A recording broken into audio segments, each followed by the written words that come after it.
Alright, let's try this again. My apologies for the disconnect. I've no idea why. Internet just doing internet things, they're just dropping randomly. So we'll pick it back up. Just to reiterate where we were at before internet died.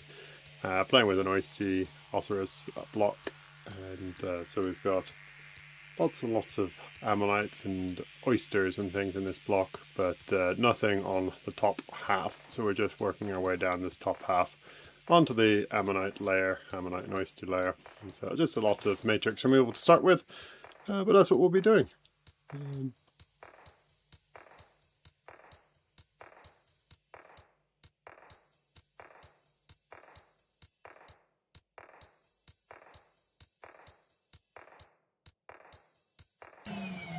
Yeah, hey Mr. Landfill. Sorry about that. As I said right at the beginning of this refreshed video, it's internet just crashed. No idea what happened. Yeah, welcome back as well, Shirley. Sorry about that. Yeah, I have no idea when it crashed out and how far I got without you guys here. I looked up and saw Mr. Landfill saying internet problems, and then yeah, it was gone. So my apologies. Done a full router restart and everything to hopefully keep us functional this time around, but we'll do our best and see where we're at. And if not, it may just be a point that I just have to prep without you guys, which would be sad, but yeah, good to have you back and good to be back on. We'll see how far we can get this time around.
Just catching up on chat. So nodule is Oistes, I believe. So it's been a pretty ugly just mass removal of matrix on the top because there was effectively nothing up until the layer of them here, and so that's what I've been trying to work down to. We've removed probably sort of amount of matrix off the top, and then just find out. So the matrix is a bit weird, it's very soft in places and it's a much harder bit on this side, so I'm not sure how the things will be preserved, and so I've been a bit brutal just cutting down through just to see if we can get down to some of these bits, because I know this ammonite here is the one I'm hopeful is good. This one on the reverse side might be good, and there's another little partial here which might be interesting. So that's what I've been working down to. I may also try and just drop this whole side down, but it's going to depend a little bit on the preservation potential of these ammonites. So yeah, I've been very brutal, just chopping down as quick as I can, because it's an awful lot of rock that I've taken off of this thing. So let's sweep that back. So yeah, it's just trying to get down to the ammonite, just to see what the preservation is like before I spend too many hours trying to prep a huge block of very terrible ammonites. So yeah, we are getting down to the interesting bit now. I would say I agree with that assessment. So yeah, what else have I missed in chat? Glad that the pup's doing well, Cheryl.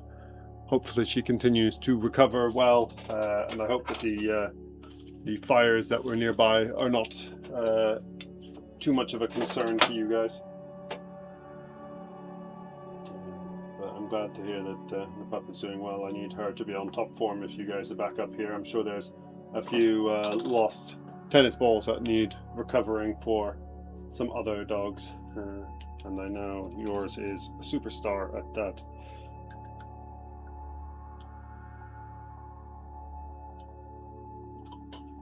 But yeah, so we're just swapping over the tips from the chisel down to a point, just to try and do some of the more slightly delicate things without taking off the entire ammonites if they are softer. But we'll see how it goes. Also, I'm going to crank down the pressure because I've been running it like 30 psi, and we're going to explode everything with that, I imagine. But we will drop it to 20 and see how we get on. But yeah, now back on the 2 mil point. Hopefully you can just about see if my camera's going to focus. Apologies, we've got a bit of the light off the glass coming through. Have not yet reattached all my lights, so we're looking a little different to what we did, but the heat has melted all of my attachments again. Yeah.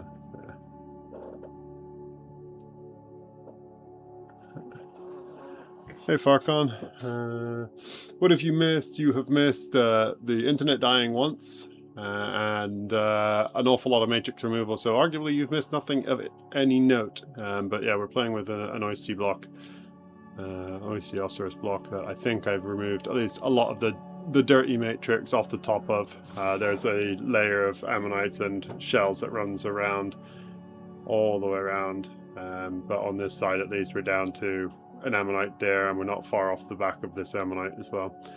So we're just going to see what the preservation's like on them before I spend too much longer removing any more matrix. But I hope you are well.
So it's incredibly odd preparation compared to what I'm used to.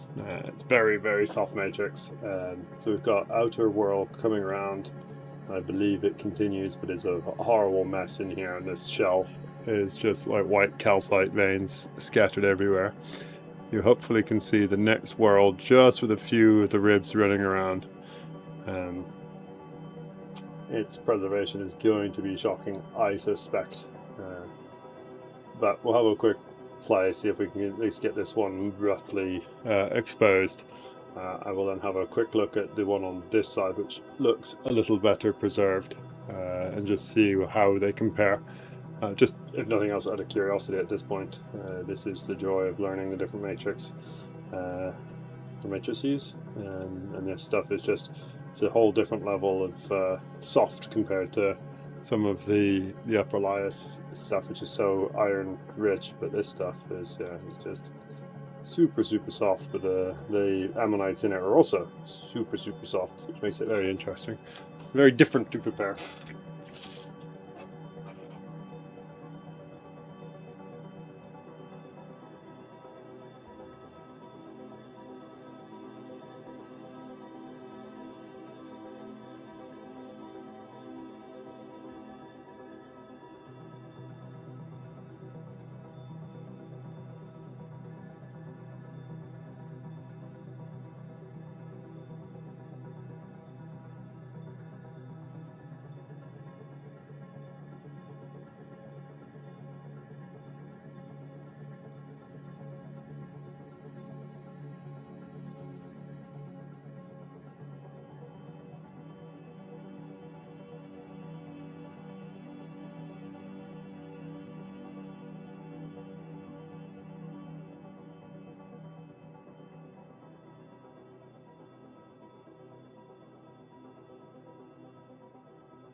The answer to that question, Shirley, depends actually as much on the fossil as it does on the matrix. You ideally want to abrade things that have got a much softer matrix than the fossil. If the fossil is softer than the matrix, it becomes really difficult.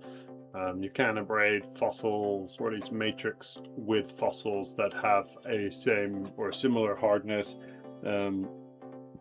but that tends to be done only for like matrix smoothing and like very minute details, where it's more dangerous to the fossil with a pointy object than it is with a little bit of abrasion material. So it's very much reliant on the relative hardness of the fossil and the matrix.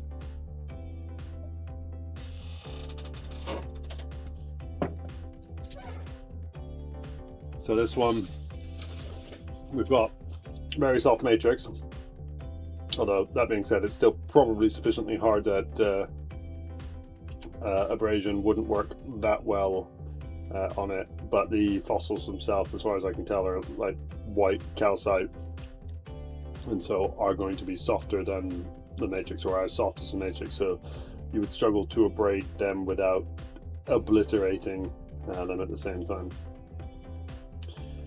So yeah, so I was just having a look. I mean, I know it won't look like a lot to you guys, but there is an ammonite, a relatively distinct one, in there, and you can hopefully see the ribbing on at least 1-2 levels of whorls, and so they are there,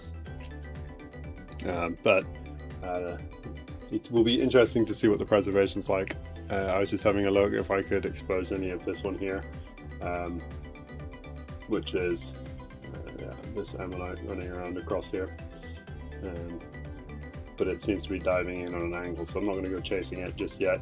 I'll have a quick look at this one as well now, and then I'm going to switch to the 1.5 mil tip and then see if we can tidy this one up at all, and if not, then call it quits on it and go play with something else for the next hour or so.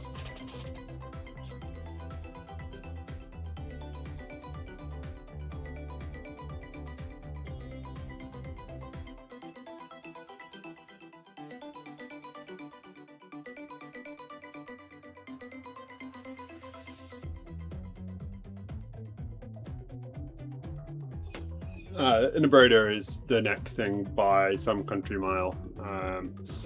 So a dental grinder will improve my grinding for sure, and it will improve the finishing, but it won't have as much of an improvement as an abrader will, or at least I believe. And an abrader, even if it's just aluminium oxide, which is like the very tiny amounts that you use, because again, you're playing with fossils that are probably equivalent hardness to the matrix with most of the upper layer stuff in Yorkshire, and only work with aluminium oxide, you basically run the risk of obliterating your fossils if you spend any length of time trying to abrade them. So it's useful just to get that last bit of matrix between whorls and between ribs and just remove the shales and stuff like that. So that's what I would like to get, but it's also a lot better if you get iron oxide for doing the abrasion of middle and lower layer stuff, which tends to be softer, at least in Yorkshire. So the matrix tends to abrade very nicely. So if you see a lot of stuff from, say, Liam, so for fossils, when he's showing off his Gagatisserus multis and that sort of thing, they are fabulously well prepped because they abrade really nicely, and so you can sit and just basically fire iron oxide at the rocks and it removes the matrix and your fossils don't suffer for it. Whereas if you were to do that with the upper layer stuff, if you were to fire iron oxide at the upper layer stuff, nothing would happen. If you were to fire aluminium oxide at them, you would remove everything, including the fossil, if you did it for too long. But yeah, with now that I've got the flex shaft on the Dremel, if I get some of the finer tips, I reckon for the level I'm prepping, this will do a sufficient job. So it's getting a tool that does something completely different is the next thing, and that's the abrader. So yeah, that's what the logic is, at least, and I'm always happy to be overwritten and overruled by someone who has a lot more prep experience if they say that's probably the wrong way to do it. Like, I've spoken to people because the saw is also something I really want, but they basically said it's useful to have, particularly if you've got chunky rocks, but it doesn't really allow you to do anything that you can't already do. So yeah, it's trying to find what tool adds new things, and yeah, the abrader is the next thing, and then yeah, dental grinder maybe. We'll see. I need a lot more tours, but out on a tour tomorrow to help pay some of the bills, and got another one later in the month as well. So it's just slowly picking up again with school holidays. So it's just needing to get another 20 tours, and then I can get the whole lot, and then I'll be a lot happier.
Hey Liam, how you doing?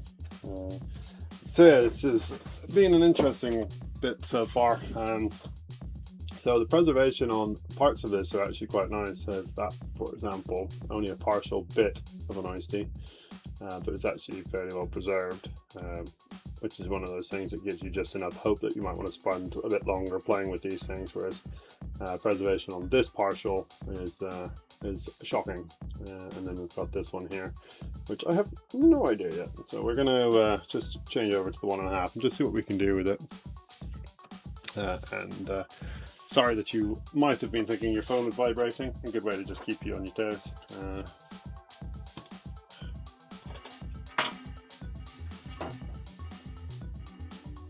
Were you out today at all, Liam? Did you get out to explore whilst the weather has been at least fairly cool?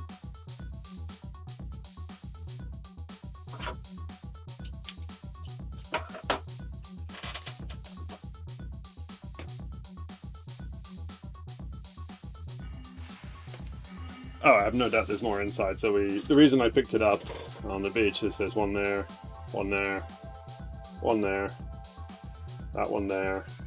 The one that I've exposed is that one there.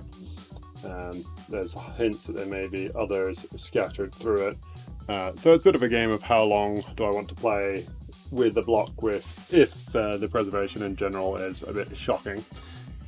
Because the white calcite stuff is not uncommon for the oisty stuff, and I don't really want to hit it because I'm 100% sure that everything will shatter if I even try that, which is why I brought it home to try and have a look at it. So I'm going to have a look at this one, see if we can do anything. We'll do my best to try and keep you in shot, but I will be under magnification with the 1.5 to see what we can do with it.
This matrix is a pain in the backside. So it is coming away. It's taking a lot of faffing to try and get it to come away. And there's multiple layers of like white calcite, and then there's like brown matrix, and then there's a darker calcite, which seems to be the actual, I would say ammonite, but it might be one of the internal bits of calcite. So it is a pain in the backside to try and prep down, because I'm not sure which bit is the bit that I really want to be targeting, but slowly getting there, slowly.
Alright. I'm going to say I am defeated at that point. It's not awful, but it is a lot of work for what I'm getting back. Yeah, I'm not convinced spending another hour will make that look any better realistically. There's more in the block for sure. I just don't know if I want to spend another hour and a half playing with this. So I'm going to do something else. Is the long and the short. I've tried. I have been disappointed. I'm done with that. What do I want to play with next is the big question.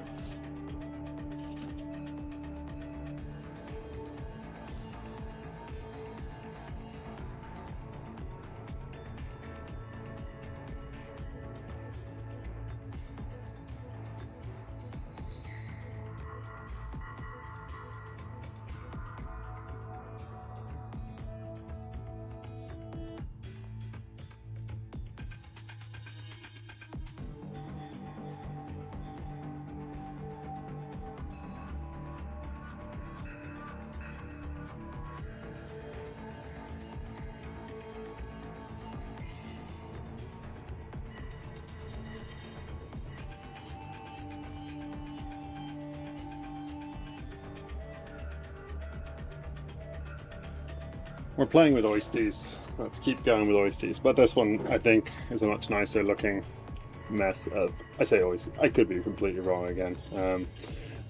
Basically, the beds around this level have androgs and oistioceras and other very closely related species, and I cannot tell them apart.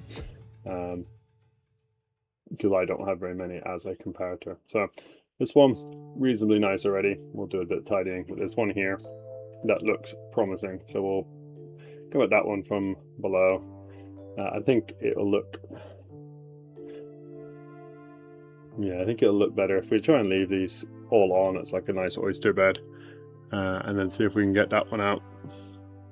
And see if we can tidy this one up. And if we're feeling really enthusiastic, there's at least one here, or at least what looks like one here. But that may also just be a bivalve. Some of the bivalves have that sort of crenulated ribbiness to them, so I'm not going to go chasing that one, I don't think. But a bit of a shame about this one actually, because you can see that is it there. So it would have been a bigger, more complete one. But I do not seem to have the other part of it in the box.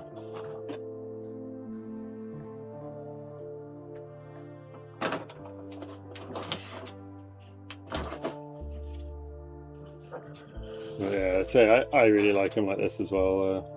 Mr. Landfill, I really love the middle and top of the lower layer stuff where you've got so many things in one block, similarly to Ravenscar, when you can get like ammonites, gastropods, shells, bivalves, belemnites, bone, all of it in some of these blocks, and they just make it very interesting. Downside is sometimes they are a bit crumbly because of the fact that there's shells in it, and in fact I'll be intrigued to see how much we can tidy this, because it looks like there's a tiny shell on that ammonite. So yeah, let's have a look, see what we can do with this one, and then we'll go change the tits out and go have a play with the bigger one.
Annoyingly, whatever that little shell is seems to have obliterated whatever the middle was. So that is the extent of it. We'll go have a look at this one.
Interesting, really. Having a biscuit sounds like a great choice at the minute.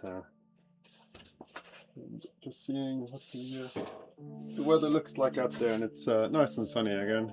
But with regard to ammonite biscuits, I can't say I've ever heard of it. They do have different terminology for similar things. So they have effectively cone in cone rocks there.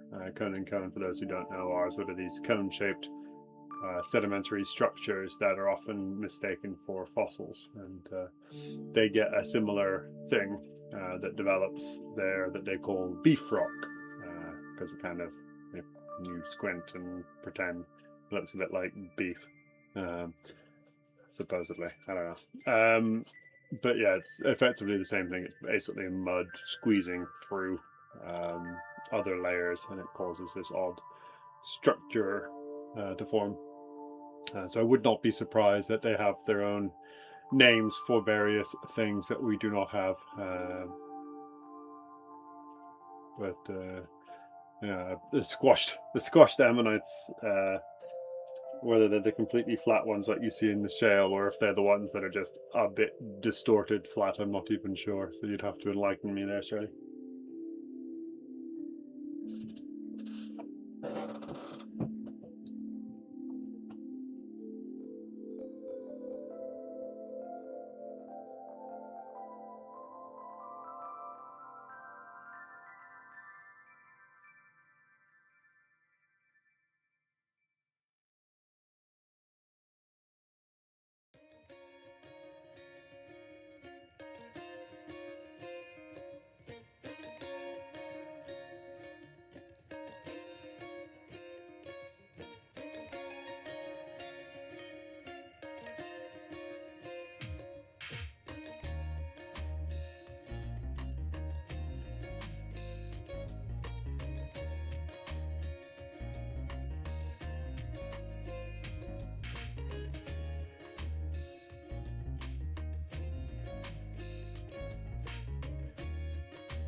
quite thin and worn, like a round custard cream which has been dunked too long. If that's not the most depressing thought ever, custard cream getting dunked too long. Sad times.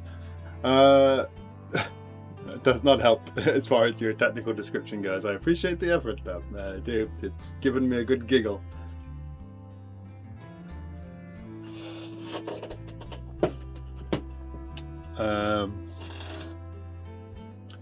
Yeah, I mean, it sounds almost like the beef rock ammonites. And if you have a quick Google, surely a beef rock ammonite, and see if that lines up with what you have described, then I have figured out from your description exactly what you were talking about. And if not, then we continue this guessing game and just keep discussing biscuits, because that's always fun as well.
Nailed it in one.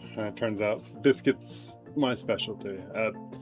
I'm going to say a couple of things that may lose me all my subscribers. As a British person, I don't drink tea or coffee, so I don't particularly care if my biscuit's dunkable, and therefore I might be the wrong person to ask about this. But I will always drink a chocolate, or eat a chocolate covered digestive, a bourbon, or custard cream without thinking twice. I am not a huge fan of flavored chocolates, so orange chocolates like Jaffa Cake, not my thing, or orange plus chocolate, not my favorite thing either. So yeah. Also, isn't there a literal thing that was about Jaffa Cakes being cakes, not biscuits, because they go hard when they go stale rather than soft when they go stale, which is what biscuits do? Is that not the whole thing about them being cakes rather than biscuits and avoiding biscuit tax? Yeah. Kind of as you said. Sorry, I didn't read the whole statement. Yeah. There you go. I've given you all of the insights into my crazy brain of not drinking tea or coffee and biscuit choices. Yeah. Yeah. So this ammonite keeps going. I'm just trying to chase it because it wraps underneath so many different bits of oyster and bivalve, and deciding whether or not I wanted to keep this relatively nice intact bivalve on the top, but I was just tracking it, the ammonite that is, not the bivalve, and this ammonite, you can see it actually wraps in underneath, so it does continue around, or at least it seems to, but to then get a middle, that is in the wrong place, and because it looks like there should be a middle based on the underneath, that one I think is going to have to go. But it is interesting that the ammonites are all sitting more or less on a layer like that, so sort of in between the oysters, and possibly as what a lot of the oysters have started growing upon. But yeah, always interesting when you see it. I'm trying to just figure out how these assemblages form, because they always seem to have oysters wrapped around them tightly, and so obviously the oysters are growing upon them at some point.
So just bear with me for 1 second, just getting some messages through that I needed to just have a quick read of. But yeah, it's not the prettiest bit of prep. It needs a bit of a rinse just to see what's what in the very end in the middle there. It is such a shame that that oyster is broken, because it sits right in the middle of that block, and to have two there, and then it would have been really lovely. And so I'm trying to make a decision on what to do with this one, because I really like the rest of them, but this one, just with that big break, I don't know, it just feels like it takes a bit away. Anyway, I'm gonna go rinse this one. I will be right back.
With regard to, is there anything under it?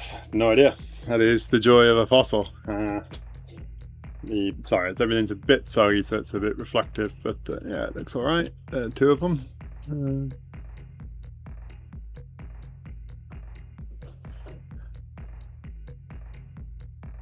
It is not a perfect middle. Again, it's where abrasion will be really useful, or equally a pen with even finer thing. But yeah, with regard to this one, I don't know if there's anything else underneath it, and it is part of the game of remove it and run the risk that there's nothing interesting, or you're going to put a bunch of new pen marks everywhere that you then need to smooth out, or leave it and accept that it's a bit of a broken, unfortunate thing there. It kind of just shows off the oyster beds more. Yeah, I don't know. Do not know. But yeah, that's the debate for you guys all. But I seem to have lost nearly everybody. Having said that I don't drink tea or coffee, that seems to have killed off chat very, very rapidly. But yeah, I don't know. So I think I'm going to leave that there, at least for now. I'll have a think about that other one. I'm going to probably wrap stream as well for now. I will not be about tomorrow. I'm out on the coast, but I will hopefully be around on Friday afternoon, although I need to do some confirming of things, because the small jobs that I'm doing on the side that are currently paying all my bills, I've got stuff that I need to crack on with. So I will hopefully be about on Friday afternoon, but do not count on it. We'll see. Yeah, it's not a terrible result, that one. I'm quite pleased with at least how the ammonites came out, if not what I've yet to figure out with this one. Yeah, a big thanks for all of you hanging around for this bit of stream. Has been 2.5 hours. So yeah, it's been decent. I've just realized that I've not had my stream music up the entire time. There you go. Just in time to end it. But yeah, thanks all for watching. Sorry that the first, I don't know, however long, 10 minutes went a bit awry, but thanks for all coming back, and thanks for hanging out. It's always appreciated. And everyone who's out on the coast this week, look after yourselves. I look forward to hearing about all your finds, and I'll let you know how we get on. And yeah, I'll catch you, if not Friday, I'll definitely catch you next week. So cheers all.